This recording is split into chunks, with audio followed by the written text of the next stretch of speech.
Tetraplegia के लिए physiotherapy महत्वपूर्ण उपचार। आज हम एक ऐसे विषय पर बात करने जा रहे हैं जो बहुत ही महत्वपूर्ण है, खासकर उनके लिए जिन्हें टेट्राप्लेजिया है। आप जानते ही हैं, टेट्राप्लेजिया में शरीर के चारों अंगों की मांसपेशियों में कमजोरी या लकवा हो जाता है। यह स्थिति रीढ़ की हड्डी में चोट या किसी न्यूरोलॉजिकल समस्या के कारण हो सकती है। लेकिन क्या आप जानते हैं कि फिजियोथेरेपी, हाँ, वही फिजियोथेरेपी जिसके बारे में हम अक्सर सुनते हैं, टेट्राप्लेजिया के इलाज में एक महत्वपूर्ण भूमिका निभाती है। जी हां दोस्तों, फिजियोथेरेपी से न सिर्फ मरीज की शारीरिक क्षमता में सुधार आता है, बल्कि उन्हें एक स्वतंत्र और बेहतर जीवन जीने में भी मदद मिलती है। आज हम इस वीडियो में टेट्राप्लेजिया के लिए फिजियोथेरेपी के विभिन्न पहलुओं पर बात करेंगे। हम जानेंगे कि कैसे अलग अलग एक्सरसाइज और थेरेपी मरीजों को उनकी हरकतों को बेहतर बनाने, मांसपेशियों को मजबूत बनाने और दर्द को कम करने में मदद कर सकते हैं। साथ ही हम उन उपकरणों और तकनीकों के बारे में भी जानेंगे जो फिजियोथेरेपी को और भी प्रभावी बनाते हैं। तो आइए दोस्तों, इस महत्वपूर्ण विषय पर रोशनी डालते हैं और जानते हैं कि कैसे फिजियोथेरेपी टेट्राप्लेजिया से जूझ रहे लोगों के लिए एक नई उम्मीद बन सकती है। दोस्तों, टेट्राप्लेजिया में श्वसन क्रिया भी प्रभावित हो सकती है। रीढ़ की हड्डी में चोट के कारण फेफड़ों को ऑक्सीजन लेने और कार्बन डाइऑक्साइड को बाहर निकालने में कठिनाई हो सकती है। यहां श्वसन संबंधी व्यायाम बहुत महत्वपूर्ण हो जाते हैं। ये व्यायाम फेफड़ों की क्षमता बढ़ाने और सांस लेने की प्रक्रिया को सुधारने में मदद करते हैं। डीप ब्रीदिंग एक्सरसाइज, जिसमें गहरी सांस लेना और धीरे धीरे छोड़ना शामिल है, फेफड़ों को मजबूत बनाता है। असिस्टेड कफिंग एक तकनीक है जिसमें थेरेपिस्ट मरीज के पेट पर दबाव बनाता है ताकि कफ को बाहर निकालने में मदद मिल सके। यह फेफड़ों में इंफेक्शन से बचाव करने में मददगार होता है। दोस्तों, टेट्राप्लेजिया में मांसपेशियों की कमजोरी या लकवा एक बड़ी चुनौती होती है, लेकिन फिजियोथेरेपी में ऐसे कई व्यायाम हैं जो प्रभावित मांसपेशियों को मजबूत बनाने में मदद कर सकते हैं। पैसिव मूवमेंट एक ऐसी तकनीक है जिसमें थेरेपिस्ट खुद मरीज के अंगों को हिलाता डुलाता है। यह मांसपेशियों को सक्रिय रखने और जोड़ों को स्वस्थ रखने में मदद करता है। एक्टिव असिस्टेड मूवमेंट में मरीज खुद भी अपने अंगों को हिलाने की कोशिश करता है और थेरेपिस्ट उसे इसमें मदद करता है। यह मांसपेशियों को धीरे धीरे मजबूत बनाने में मददगार होता है। दोस्तों, टेट्राप्लेजिया में जोड़ों का सही तरीके से काम करना भी जरूरी है।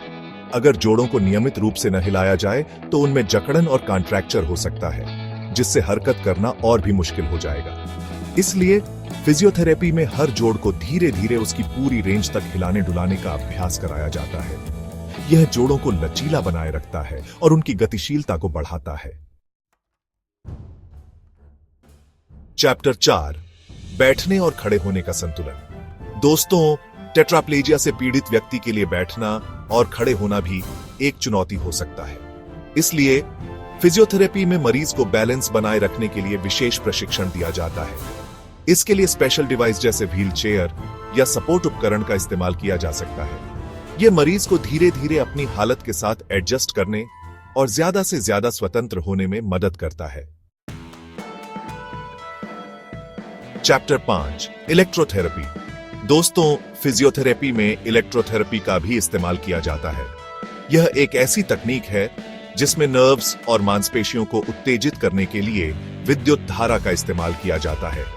टेंस और NMES 2 प्रकार के इलेक्ट्रोथेरेपी उपकरण हैं जो आमतौर पर इस्तेमाल किए जाते हैं। यह तकनीक दर्द को कम करने, मांसपेशियों को मजबूत बनाने और रक्त संचार को बढ़ावा देने में मदद कर सकती है। चैप्टर 6, मनोवैज्ञानिक और सामाजिक समर्थन। दोस्तों, टेट्राप्लेजिया सिर्फ एक शारीरिक स्थिति नहीं है, बल्कि इसका मानसिक और सामाजिक प्रभाव भी पड़ता है। इसलिए फिजियोथेरेपी के साथ साथ मनोवैज्ञानिक और सामाजिक समर्थन भी बहुत जरूरी है। मरीज को मानसिक रूप से मजबूत बनाने के लिए काउंसलिंग की जा सकती है। साथ ही उन्हें सामाजिक गतिविधियों में शामिल होने के लिए प्रोत्साहित किया जाना चाहिए। यह उन्हें अकेलापन महसूस करने से रोकता है और उनके जीवन में सकारात्मकता लाता है। Chapter 7, functional rehabilitation. दोस्तों, फंक्शनल रिहैबिलिटेशन का उद्देश्य मरीज को रोजमर्रा की गतिविधियों को फिर से सीखने में मदद करना है। इसमें खाना पीना, नहाना धोना, कपड़े पहनना और अन्य जरूरी काम शामिल हो सकते हैं। इसके लिए एर्गोनॉमिक्स और एडेप्टिव डिवाइस का इस्तेमाल किया जा सकता है, जो इन कामों को आसान बनाते हैं। यह मरीज को ज्यादा से ज्यादा स्वतंत्र बनाने और उनके आत्मविश्वास को बढ़ाने में मदद करता है।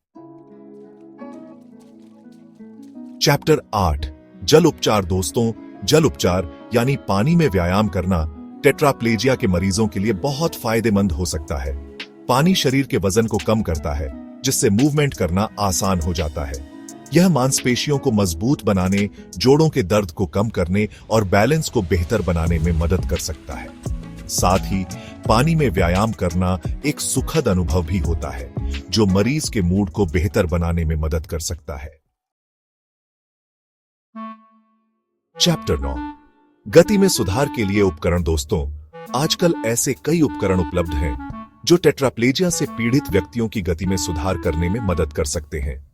इनमें व्हीलचेयर, स्प्लिंट्स, ब्रेसेस और वॉकर जैसे उपकरण शामिल हैं। ये उपकरण मरीज को चलने फिरने, अपना काम खुद करने और ज्यादा से ज्यादा मोबाइल बनने में मदद करते हैं। अंत में तो दोस्तों, ये थी टेट्राप्लेजिया के लिए फिजियोथेरेपी की कुछ महत्वपूर्ण जानकारियां। मुझे उम्मीद है कि यह वीडियो आपके लिए उपयोगी साबित होगा। याद रखिए, टेट्राप्लेजिया एक चुनौती जरूर है, लेकिन यह जिंदगी का अंत नहीं है। सही इलाज, देखभाल और जीवन के प्रति सकारात्मक दृष्टिकोण से इस स्थिति को भी मात दी जा सकती है। फिजियोथेरेपी इस दिशा में एक महत्वपूर्ण भूमिका निभाती है और मरीज को एक सामान्य और खुशहाल जीवन जीने में मदद कर सकती है। अगर आप या आपके परिचित कोई व्यक्ति टेट्राप्लेजिया से पीड़ित है, तो कृपया किसी अच्छे फिजियोथेरेपिस्ट से संपर्क जरूर करें। धन्यवाद।